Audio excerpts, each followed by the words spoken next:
या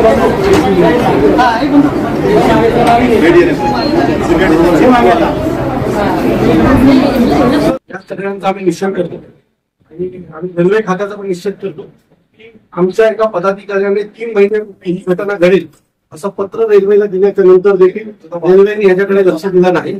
आणि त्याच वेळेला जर रेल्वेने या गोष्टीकडे लक्ष दिलं असतं तर आज एवढी मोठी घटना ही घडली नसती. तर ती घटना घडल्याच्या नंतर पुन्हा 2 तासाने एक महिला मुंब्रा स्टेशनवर पडली.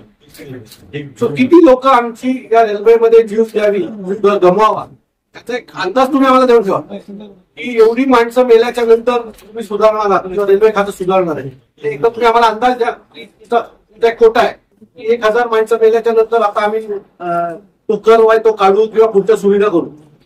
मी अनेक तुमच्या अधिकाऱ्यांच्या बाईट्स ऐकल्या किंवा म्हणणं ऐकलं त्यात ते असं म्हणतात की तो कर्व आहे आणि त्याच्यामुळे ते होत नाहीये भौगोलिक दृष्ट्या. तुम्ही काश्मीरला रेल्वे घेऊन गेलात ना काश्मीर खोऱ्यात आपल्याकडे चांगल्या दर्जाचे इंजिनियर आहे. हा काय मेजर इश्यू आहे का मोठा इश्यू आहे का?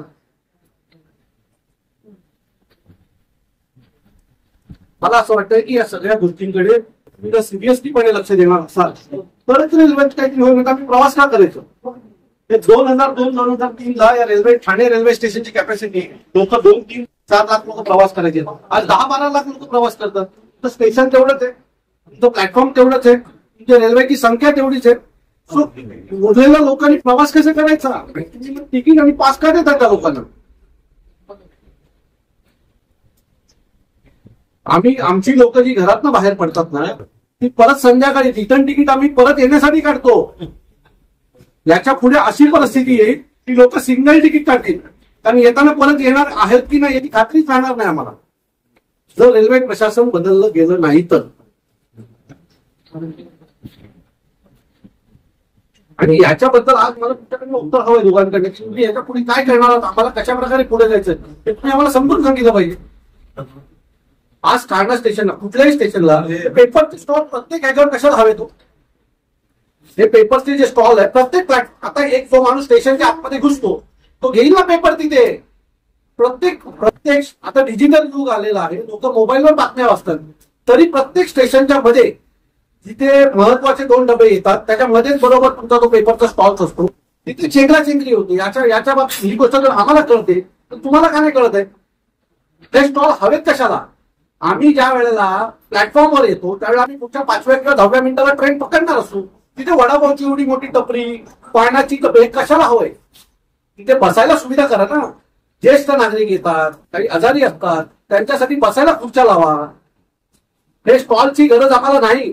आणि हे जर स्टॉल पुढच्या 8 दिवसात निघाले नाही तर आम्ही उचलून फेकून देणार. याच्या बाबतीत तुम्ही तात्काळ निर्णय घ्या. हे जे मध्ये जे काही लोकांना पोसायला जे टेंडर काढलेत ना ते बंद करा, नाहीतर हे सगळे स्टॉल आम्ही उद्ध्वस्त करून टाकू. आज आम्ही तुम्हाला ताकीद देतो या बाबतीमध्ये. 8,000 केसेस पेंडिंग आहेत. रेल्वेच्या ज्या रेल्वे दुर्घटनेत दगावलेली लोक आहेत किंवा ज्यांनी पाय गमावलेले आहेत त्यांच्या बाबतीत रेल्वे प्रशासनाचं काय मत आहे? रेल्वे प्रशासनाने आम्हाला सांगावं त्यांच्या बाबतीत रेल्वे प्रशासन काय करणार आहे. आणि या केसेसला 8 काल मला एक माणूस 8 वर्ष झाली त्याची केस चालू आहे. त्या माणसाची मुलीचं लग्न असं वाटलं होतं त्याला की लग्नाला वापरता येतील. आता तिथं मुलं काही दिवसांनी लग्नाला यायची.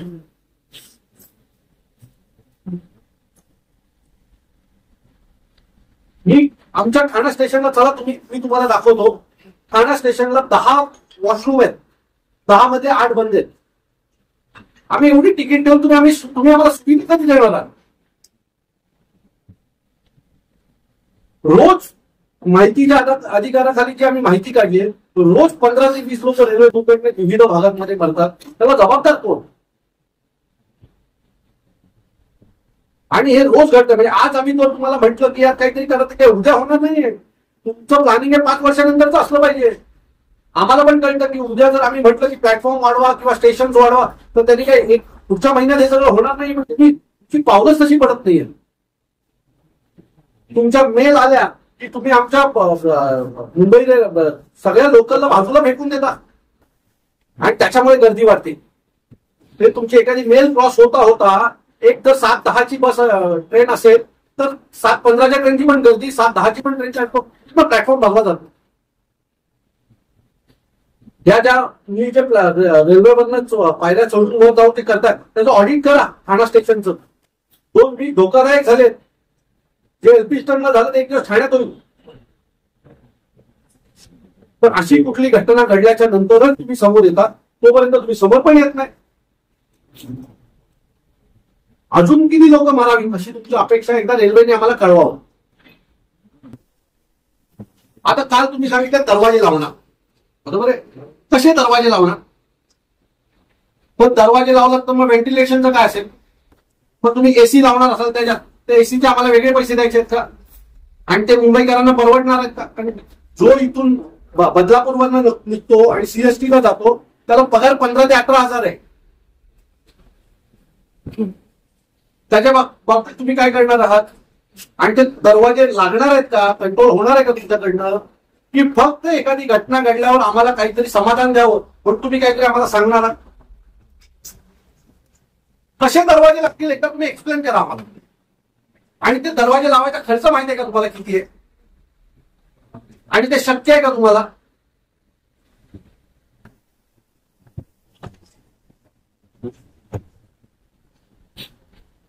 या उत्तर तुम्ही आम्हाला कळलं पाहिजे की तुमचं काय मत आहे या सगळ्या गोष्टी. तुम्ही कधी रेल्वे प्रवासी संघटनेला चहा पियला बोलवलं का की या काय मागण्या आहेत तुमच्या? हे जर झालं असतं ना तरी कालची घटना हे झाली असती. कारण अनेक रेल्वे प्रवासी संघटनेने याच्या बाबतीत तक्रार केली आहे. तुम्ही काय अडचणी आहेत रेल्वेला प्रवास करताना लोकांच्या काय अडचणी आहेत? आपल्याकडे 10-12 रेल्वे प्रवासी संघटना आहेत. त्यांना कधी बोलवलं का आणि विचारलं का की काय अडचणी आहेत, कशातनं तुम्ही जाता, काय सफर होता, आम्हाला काय करायला हवं? कधी केलं का तुम्ही या गोष्टी? रेल्वेला पैसे जमा करणं याच्या पुढे तुम्ही काही धंदाच नाही ठेवलेला आहे.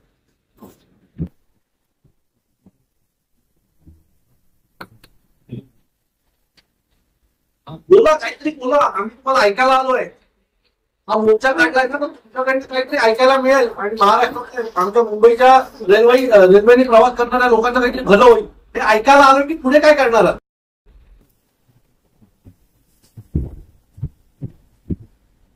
बोला सर. ऑक्सीजन बचाने के लिए आपने क्या क्या फोर्स हुआ है?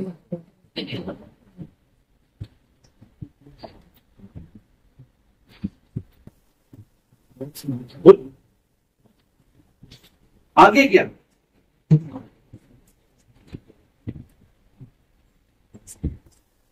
साहेब बोलले ते समजलं ना तुम्हाला?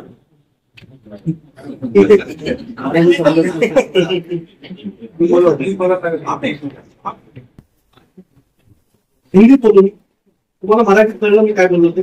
आता तुम्ही एक्सप्लेन करा प्लीज की ह्याच्या पुढे रेल्वेमध्ये मी जे काही 5-6 मुद्दे मांडले त्यांना पुढे होणार काय ते तुम्ही मला एक्सप्लेन करा.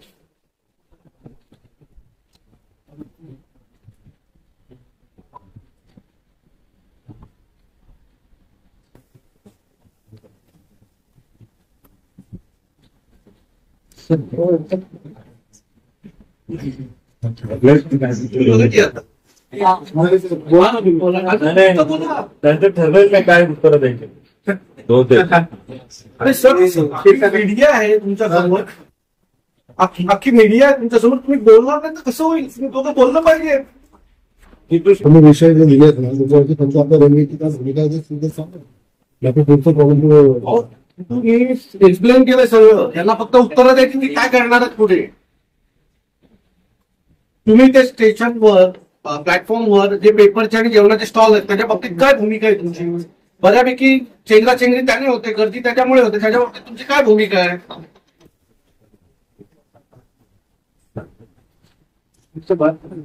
त्या 8,000 केसेस आहेत त्याच्या बाबतीत तुमची काय भूमिका आहे? प्लॅटफॉर्मची साईज वाढवावी याच्या बाबतीत काय भूमिका आहे? तर बोला.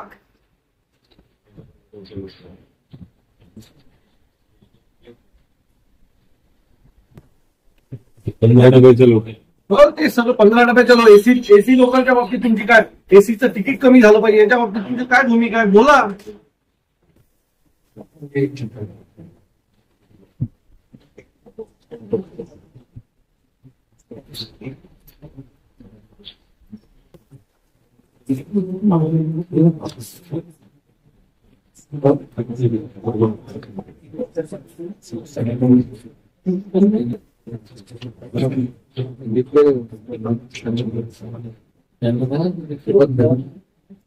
हो सर सुरुवात तर करा. हा.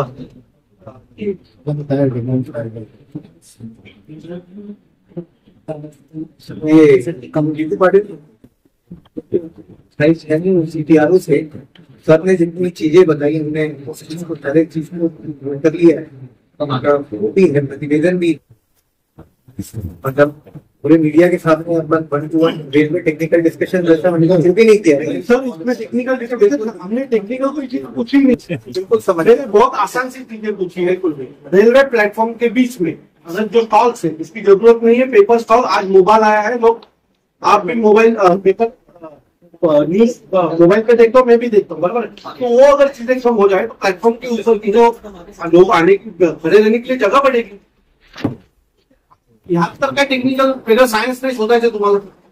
सजेशन को लेकर आप इसको रिव्यू कर रहे हैं. नोट कर लिए अकॉर्डिंगली को आप सेशन देंगे. अभी कल की जो दुर्घटना हुई है इसके बारे में आपको क्या कहना है? दुखद घटना है. इतना तो है कि दुखद घटना है क्योंकि आपकी तरफ से कुछ भी नहीं आया. रेलवे की तरफ से जो फीडबैक आना चाहिए था श्रद्धांजलि देनी गई थी. आपके जो मंत्री महोदय है वो हर चीज पे अमूल के ऊपर ट्वीट करते हैं, लेकिन इतनी बड़ी मुंबई में घटना होने के बाद उसके बारे में कुछ नहीं बोलते. उसके बारे में कुछ नहीं बोलते. उसका क्या? तो एक अच्छा लगा कि कम से कम आपको लगा कि दुखद घटना है. अभी वो जो पर्व है उसके बारे में कुछ सोचा है हमारे रेलवे ने आगे जाके कब करेंगे या कुछ नहीं?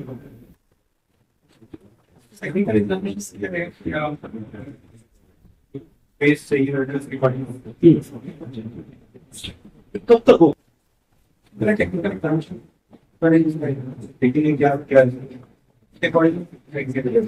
इसके बारे में हम लोगों ने पहले भी निवेदन दिया था. वो टाइम नहीं किया जाता तो आज ये प्रॉब्लम नहीं आता. 3 महीने पहले निवेदन दिया है.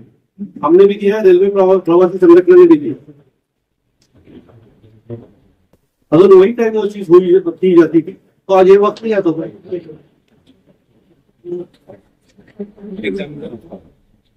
कब तक बताएंगे आप हम इसके बारे में? आप वापिस हम अपनी इज्जत दें या ये जो हम लोगों ने जो पॉइंट दिए उसके बारे में तब तक क्या होगा? या तो ये दे दीजिए, इसको एग्जामिन करेंगे. और एक बात है सर, ये जो पॉइंट सर हमने पॉइंट त्याच्यात एक्झामिन करते आमची टीम बसते. सर आता नाही आहे ना ते पुस्तक, आता नाही आहे ना. मला वाटलं तुम्ही काहीतरी आमच्यासाठी घेऊन आला. आम्हाला काहीतरी सांगा. सर नाहीये सर. काय सर कसं आहे तसं आहे ठेवला काहीतरी काहीतरी आम्हाला लोकांपर्यंत आज आम्ही हा मोर्चा काढला. आम्हाला लोकांना काहीतरी सांगायला हवं की बाबा रेल्वे काहीतरी कळणार आहे. यातले आमचे 2-3 मुद्दे महत्वाचे मुद्दे आहेत, जसे 8,000 केसेस पेंडिंग आहेत त्याच्या बाबतीत तर काहीतरी उत्तर मिळालं पाहिजे.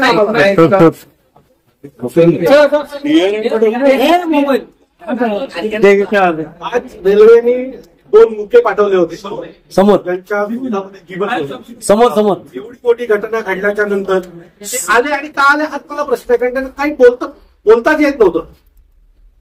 एवढी मोठी घटना घडल्याच्या नंतर तुम्ही काहीतरी मुंबईच्या रेल्वेने प्रवास करणाऱ्या लोकांसाठी काहीतरी सांगण्यासाठी याल अशी अपेक्षा होती. पण ते फक्त एक्झामिन करून आम्ही तुम्हाला कळवतो, तुमच्याशी बोलतो, हीच त्यांची उत्तरं होती. आम्ही जे मुद्दे मांडले आणि ते मुद्दे पूर्ण कसे करून घ्यायचे याच्या बाबतीत आम्ही नक्कीच याच्या पुढे पाठपुरावा करू. आम्ही 2-3 गोष्टीच्या प्राकार्याने आम्हाला गरजेच्या दिसतात.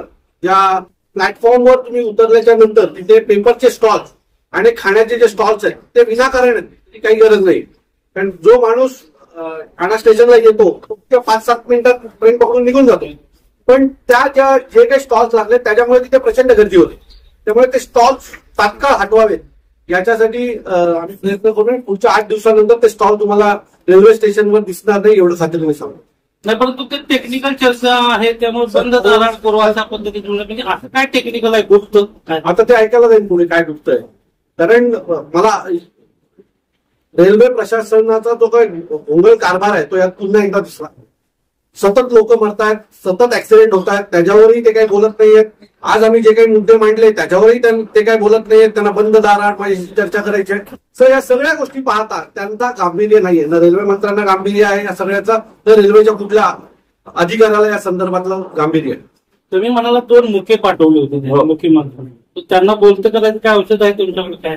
आता तुम्हाला भविष्यात दिसेल हे सगळे सगळ्यांना बोलतं केलेलं आम्ही बोलतील हे सगळेजण. कारण याच्या आधी देखील आम्ही जे काही आंदोलनं केली आहेत, तुम्हाला नक्की आठवत असेल की फेरीवाला जो रेल्वेच्या बाहेरचं आंदोलन होतं ते महाराष्ट्र नवनिर्माण सेनेने केलं होतं. आणि आता तुम्ही जर याल तर 99% फेरीवाले आता रेल्वे स्टेशनवर 150 मीटर मधनं गायब झालेले आहेत. 8 दिवसापूर्वी मी केलेलं आंदोलन आहे, प्लॅटफॉर्मला शेड नव्हती. आज जर तुम्ही जाल ते संपूर्ण सगळे शेड लागलेले आहेत. ह्या देखील आम्ही ज्या काही मागण्या केलेल्या आहेत त्यांच्याकडनं पूर्ण केल्याशिवाय आम्ही शांत बसणार. किती दिवसाचं अल्टिमेटम असेल आणि ऍक्शन कधी असेल? मी तुम्हाला सांगतो 8 दिवसाचं आमचं हे अल्टिमेटम आहे. 8 दिवसानंतर जर याच्यावर कारवाई सुरुवात झाली नाही तर महाराष्ट्र नवनिर्माण सेना आमच्या पद्धतीने या सगळ्या गोष्टी करून घेईल. आम्हाला त्या 8,000 केसेसवर काम करायचे. या 8,000 केसेस पेंडिंग आहेत ज्यांची रेल्वे अपघातात मृत्यू झालाय आणि अशा कुटुंबांना जे मदत मिळायला पाहिजे होतं ते मिळत नाही. त्या 8,000 केसेसवर आम्ही पहिलं काम करणार. हे जी काही स्टेशन आहेत त्यांचं प्लॅटफॉर्मची साईज वाढली पाहिजे.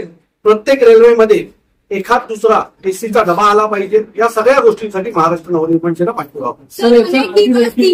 टर्मिनल्स व्हावं यासाठी देखील मनसेने आधी आंदोलन केलेली आहेत. याच्यानंतर पुन्हा ती मागणी आपण धरून ठेवणार आहोत.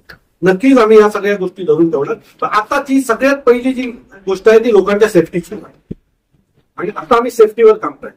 मुंबई प्रवासी संघटनेला सोबत घेऊन सेफ्टीसाठी आम्ही काम करतो.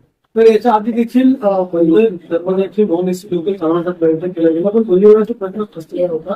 आता पुन्हा तेच उपाय मी तुम्हाला पुन्हा सांगतो, काल त्याने फक्त कालचा दिवस काढण्यासाठी ती घोषणा केली. ती अशक्य आहे. टेक्निकली ती गोष्ट होऊच शकत नाही. कारण जर तुम्हाला दरवाजे बंद केले तर तुम्हाला एसी लागणार. जेवढे दरवाजाच्या बाहेर उभे असतात किमान त्यांना हवा येत असते. आतमध्ये जो उभा राहतो ना त्याला विचारा त्याची परिस्थिती काय असते पुढच्या 1 तासभर. सो ही अशक्य गोष्ट आहे. काल त्यांनी दिलेलं फक्त ते आपल्याला एक लाडू आहे, त्याच्या व्यतिरिक्त काहीच. एसी लोकल 238 आणणार असं सांगितलं गेलेलं आहे. चालवणार कुठे आणि त्याचा खर्च देखील खूप आहे. तिकिटांचा परवडत नाही त्यामुळे लोक जात नाही. मला सांगा 280 आता प्रत्येक 3 मिनिटाला एक ट्रेन येते, 2 मिनिटाला एक ट्रेन येते, बरोबर आहे. तरीही आपल्याकडे हालत खराब आहे. 280 रेल्वेने एसी ट्रेन आणून चालवणार कुठे तुम्ही? तुमच्याकडे टायमिंग आहे का? शेड्यूल मध्ये टायमिंग देवायला जागा आहे का? पण प्रत्येक 2 मिनिटांनी तुमची ट्रेन आहे.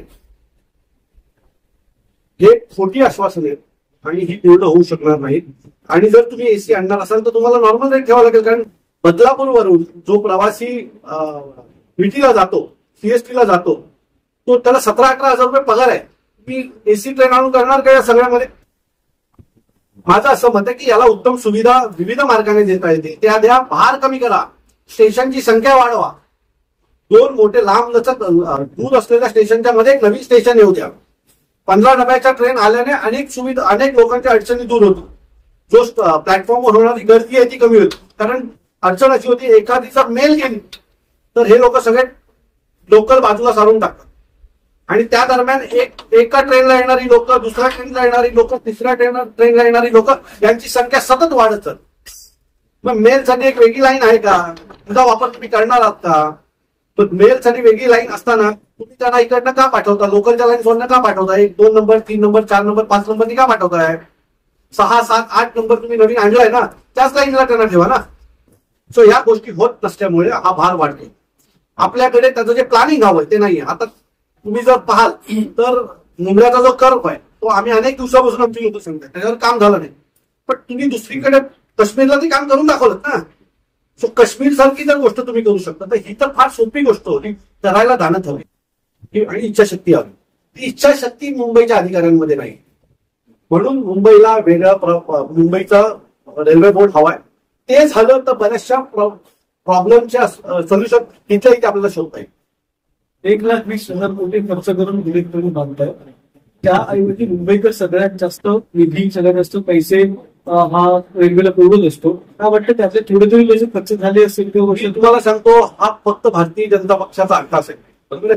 गुजरात वरनं मुंबईला येणाऱ्या ट्रेनी कोण जाणार आहे? इथं गुजरातला कोण जाणार आहे? मुंबईला जाणार आहेत का? गुजरात ते दळणवळणाचं साधन आहे का? माझं मत आहे ते 1.5 कोटी रुपये जो खर्च करताय तो जर आपल्या मुंबई रेल्वेवर केला असता तर मला वाटतं की ही एशियातली 1 नंबरची रेल्वे झाली असती हो. पण फालतू खर्च करणं, दुसऱ्याचं कनेक्टिव्हिटी वाढवणं एवढंच काम चालू आहे. त्याचा फायदा आम्हाला मुंबईकरांना बिलकुल नाही. सर देखील एक प्रकल्प प्रस्ताव होता, तो अनेक वर्ष अजून रखडलेला आहे. तर कदाचित तो जर प्रस्ताव डोंबिवलीहून झाला तर कदाचित ठाण्याची गर्दी कमी होईल आणि गर्दी स्प्लिट होईल असं वाटतं. मला असं वाटतं की सगळ्यात मेजर जी गर्दी आहे ती ठाणे, तळवा, मुंब्रा, दिवा, बदलापूर, अंबरनाथ या पट्ट्यामध्ये प्रचंड मेजर. या लाईनला काही नवीन करता आलं तर ती गर्दी स्प्लिट होऊ शकतो. तुम्हाला इथले मध्ये स्टेशन वाढवावे लागतात. तुम्ही लोकांना बाहेर बिल्डिंग बांधायचे परवानगी देताय, सगळं करताय, त्याचं करणार काय? ट्रान्सपोर्ट व्यवस्था कुठे आहे? रेल्वेनी लोक का प्रवास करतात? कारण जर तुम्ही डोंबिवलीवरनं निघालात तर ठाण्याला पोहोचायला 20 मिनिटं लागतात आणि रस्त्याने 2 तास लागतात. तुम्हाला सगळ्या बाजूने ती व्यवस्था करावी लागेल. ट्रान्सपोर्ट व्यवस्था पण व्यवस्थित करावी लागेल. बसेसची संख्या वाढवावी लागेल. चांगल्या दर्जाच्या बसेस आणाव्या लागतील. पीएमटीच्या बसेस चांगल्या दर्जाच्या असल्या पाहिजेत. रस्ते चांगल्या दर्जाचे असले पाहिजेत. तरच हा भार कमी होईल. तुम्हाला दोन्ही बाजूने त्यावर काम करावं लागेल. वेळेसापूरच्या ऐवजी ठाण्यामध्ये देखील 10 लाख प्रवास करत आणि चालक आहोत. त्याचा भाग कमी करण्यासाठी नवीन स्थानक गेल्या अनेक वर्षापासून रस्ता कुठे काम मात्र कुठे दिसत नाही. काय म्हणतं शेअर बाजू आहे किंवा फक्त नाही. टेंडर ठरलेला नाहीये कोण घेणं. हा सगळा लपडा आहे ना, हा टेंडरचा आहे. त्यावेळेला जर तो प्रस्ताव आला असेल तर त्यावेळेला जर तो 10,000 कोटीचा प्रस्ताव असेल तो आता पुढच्या 5 वर्षामध्ये 15,000 कोटीचा झाला असेल. पैसे वाढवण्याचं काम चालू आहे, बाकी काही नाही. यांना काही लोकांची घेणं देणं नाही, कारण यांची मुलं काही रेल्वेने प्रवास करत नाही, त्यांच्या घराचा कोण रेल्वेने प्रवास करत नाही. त्यामुळे त्यांना कळत नाहीये की ती लोकांच्या वर काय भीती रेल्वेने प्रवास करणार. मी काल त्या मुलांना भेटलो, जे पडले त्यातल्या एका मुलाला भेटलो. तो बोलतो आम्ही 3 दिवस जर लेट गेलो ना तर आम्हाला एक सुट्टी पडली.